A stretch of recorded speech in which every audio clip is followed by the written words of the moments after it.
I work in the nonprofit world. I work with individuals formerly incarcerated, impacted, system impacted, former and current gang involved youths and adults. My passion is serving people. With my own life experiences and the things that I've experienced, I knew that I wanted to be in the field of service to bring hope to individuals, to help transform lives, to help bring about healing, and giving a voice to individuals who have been stigmatized or marginalized in our communities.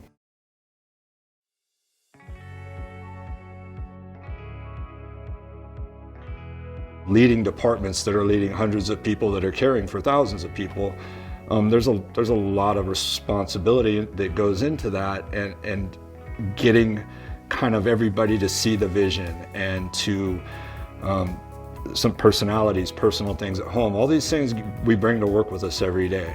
As a leader, some of the challenges that I come across often are finding the balance between taking care of not only the staff members, the services that we're providing, being aware of how we are making an impact to the individuals that we are serving, but also balancing taking care of myself. My organization actually located Ambassadors of Peace and presented it to me and a few of my coworkers and asked us if we'd be interested in doing it. I said, well, of course, it's something that could help me along the way, kind of continue to regulate how I feel, how I behave, how I act, so I can put my best self forward to help others. Peace is something that we think is very difficult to obtain. As a mental health provider, I know that inner peace is essential, and at the same time to practice it as a leader sometimes gets challenging. And so to hear that I could potentially be an ambassador of peace and have someone guide and help navigate the way to obtaining more skills, tools needed to be able to obtain that was really drawing, and it's what enticed me, and I feel really privileged to have been able to be a part of this program.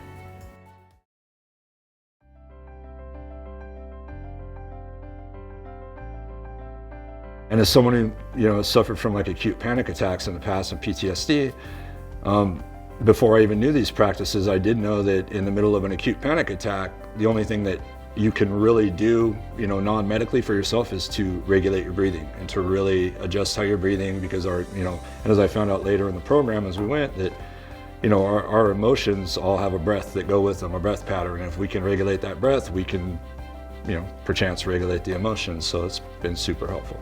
This program re-emphasized for me the importance of learning how to pause and giving myself permission to take a few moments to notice the amount of connectedness that I have with everyone else around me, and the responsibility that I have to myself to maintain my own inner composure, my inner peace, so that I then can bring about peace to others and help inspire peace and hope to others. If we can feel that connectedness with everyone, then we are transmitting peace, we're transmitting happiness, we're transmitting love, we're transmitting, these very positive things into the world. The practices and tools that we learned within this program help me discover also other areas within my own life that I needed to spend more time to, so that I can then impart that to others that I serve and that I get to work along with, as well as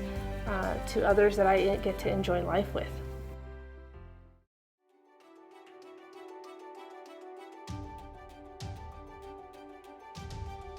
I didn't get the whole oneness thing at first. I didn't get that could actually be a tool for a larger movement.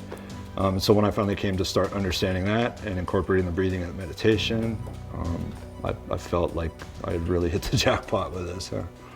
Energy is transferable. The energy received and delivered by the Ambassadors of Peace is something that I will never forget. It's something that I hope to maintain and to continue to practice so that I can hopefully impart to others what was gifted to me.